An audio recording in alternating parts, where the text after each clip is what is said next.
Six class बेटा, कैसे हैं आप लोग। देखिए आज हम सिक्स क्लास साइंस में आपके लिए वीडियो नंबर 16 लेकर के आए हैं और हम सारे जो भी हमारे खाने के अंदर जो न्यूट्रिएंट्स होते हैं उनके बारे में हम पढ़ चुके हैं।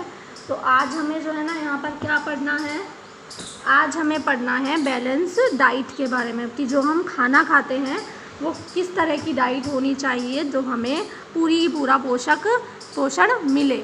देखिए, a diet which contains all of the nutrients is sufficient quantity, insufficient quantity is called balance diet. यानी कि वो डाइट जिसमें हमें सारे पोषक तत्व मिले पर्याप्त मात्रा के अंदर, वो क्या कहलाती है, बैलेंस डाइट कहलाती है। ठीक है। A diet should contain carbohydrates, proteins, fats, vitamins, minerals, fibers and water in proper amounts।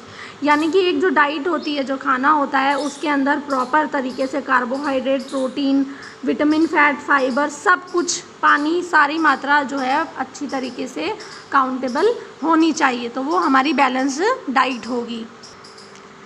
A balanced diet not only ensure proper growth of the body but also protects against disease। जब आप एक balance diet, एक अच्छा खाना आप खाएंगे तो आपकी वृद्धि तो होगी ही शरीर की, उसके साथ साथ आप बीमारियों से भी दूर रहेंगे।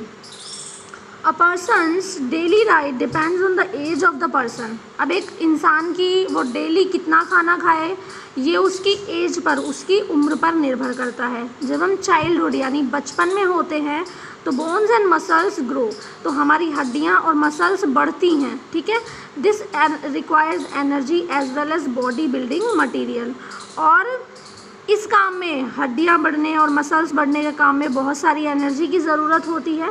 That is why children need a carbohydrate rich and protein rich diet. और इसीलिए जो बच्चे होते हैं उन्हें बहुत सारा कार्बोहाइड्रेट और प्रोटीन वाला खाना देना चाहिए। ठीक है। A daily diet also depends on the type of work. For example, a person working in a bank does little physical activity and use less energy। और हम डेली जो खाना खाते हैं बेटा वो उम्र के साथ साथ हमारे काम पर भी निर्भर करता है। एग्जाम्पल के लिए देखिए कि अगर कोई आदमी एक बैंक में काम करता है, वो पूरे दिन बैठा रहता है वहाँ पर, तो उसकी जो फिज़िकल एक्टिविटी है, यानी शारीरिक जो उसकी एक्टिविटीज़ है वो बहुत कम हो रही है, इसलिए उसकी एनर्जी लगेगी कम और उसे कम एनर्जी चाहिए। He needs less amount of energy giving food, और उसे कम एनर्जी का खाना खाना चाहिए, नहीं तो उसकी एनर्जी उसके पेट पे दिखने लग जाएगी, वो मोटा होने लग जाएगा, है ना। बट अ बास्केटबॉल प्लेयर और a labourer lifting heavy loads needs carbohydrate rich food.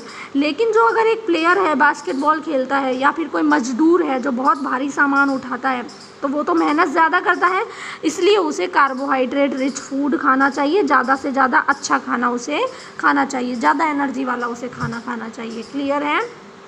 इसके बाद देखिए, by eating too much a person takes in more nutrients than the body required. अब क्या होता है कि हम बहुत ज़्यादा जब खा लेते हैं कि मतलब हमारी बॉडी को रिक्वायर है, उससे हमने और ज़्यादा खाना खा लिया, that excess amount of nutrition mostly get stored as fat.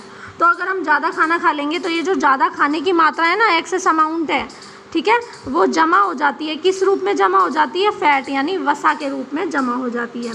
This increase the weight of the body, और इससे जो है ना बॉडी का वज़न बढ़ जाता है। दस if you eat more than you need over time you will become overweight. तो इसीलिए बेटा अगर आप लोग ज़रूरत से ज़्यादा खाना खाएंगे, अपनी आवश्यकता से ज़्यादा खाना खाएंगे हर बार, तो आप वज़न में भी बहुत ज़्यादा हो जाएंगे, ओवरवेट हो जाएंगे।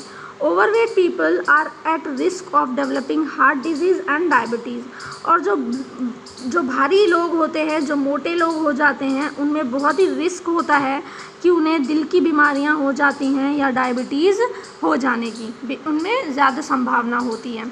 ठीक है। Eating too little means taking a little amounts of nutrition than what the body requires. और ऐसा नहीं है ज़्यादा नहीं खाना चाहिए बेटा, कम भी नहीं खाना चाहिए। ठीक है। जब आप ज़रूरत से कम खाना खाएंगे तो जो आपकी बॉडी रिक्वायर कर रही है, अगर आप उससे कम खाना खाएंगे तो क्या होगा, when you keep eating less the body is depriving of the required amount of nutrition to maintain itself. तो क्या होगा, बॉडी धीरे धीरे कमज़ोर होने लगेगी, जितनी उसको ज़रूरत है न्यूट्रिएंट्स की उसको नहीं मिल पाएंगे तो वो अपने आप को मेंटेन नहीं कर पाएगा।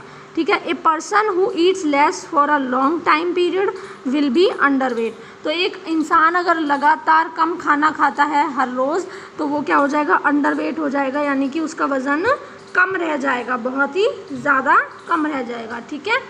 इसके बाद देखिए क्या कह रहा है आपसे, an underweight person is weak and can not fight sickness.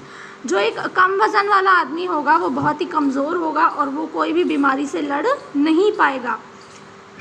Regular low intake of food leads to improper growth of the body in the children. अगर आप जो बच्चे हैं वो अगर रेगुलरली कम खाना खा रहे हैं तो उनकी बॉडी की ग्रोथ भी नहीं होगी, वो बढ़ भी नहीं पाएंगे।